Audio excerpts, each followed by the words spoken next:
Good evening. Welcome to Washington. I'm Mike Emanuel in for Brett Baer. Breaking tonight, we're covering a number of big stories. The death rate is rising at the site of the collapsed condo towers in South Florida.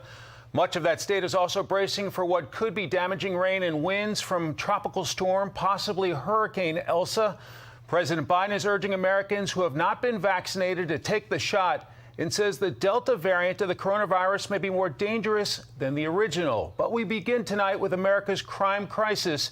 A bloody 4th of July weekend ended with at least 267 people killed in shooting incidents.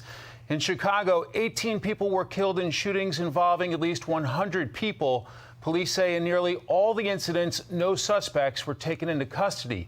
In Cleveland, 11 people were shot in a 5-hour period. 8 people were killed in Philadelphia, with 27 others hurt. Denver police reported 5 separate shootings within a 4-hour period. In New York, embattled Governor Andrew Cuomo is taking a drastic step due to the growing gun violence. Correspondent Brian Yanis reports tonight from Times Square. Good evening, Brian. Mike, good evening. Tonight, New York is in a state of emergency. The state will now treat surging gun violence as a public health crisis. The governor noting today that over the July 4th weekend, more people died from shootings in his state than from COVID-19. So today, first state in the nation is going to declare a disaster emergency on gun violence. Governor Andrew Cuomo declaring a state of emergency, a move that will commit more money to combating what he calls an epidemic of gun violence. Shootings in New York City are up 42% compared to last year, including brazen and random attacks in Times Square and on sidewalks in broad daylight. 26 people were shot in 24 shootings this weekend alone. About 50% of our shootings are gang or crew related right now.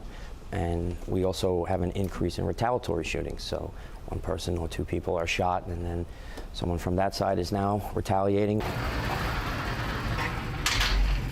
The ATF let Fox News into their New York City gun vault, where row after row of confiscated rifles and handguns are stored from crime scenes scattered citywide. The ATF and NYPD are working together to combat gun violence. This is the whole city right now. Fox News received an exclusive look inside their new shared headquarters, where agents are using a new analytics dashboard to seamlessly share intel in real time about guns recovered from crime scenes, shooting investigations, and shooting deaths. It's an unprecedented effort to get guns used to commit crimes off the streets while identifying gun traffickers. They hope this will be a model for cities nationwide. We have to have a rapid tracing of ballistics to make sure that somebody who gets caught with a gun, if that gun was used in a prior shooting, that we're able to rapidly connect it to that prior crime scene so that we can hold those people accountable. When a firearm is recovered, we submit it for a tracing, and we get the results in a matter of like a week to 10 days. It used to be a much longer time span. The NYPD made a record 2,300 gun arrests so far this year.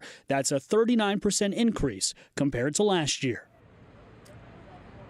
NYPD Commissioner Dermot Shea says, though, the problem is that about 83% of those arrested on gun charges are released back onto the streets. He blames, in part, the city's bail reform law passed in 2019.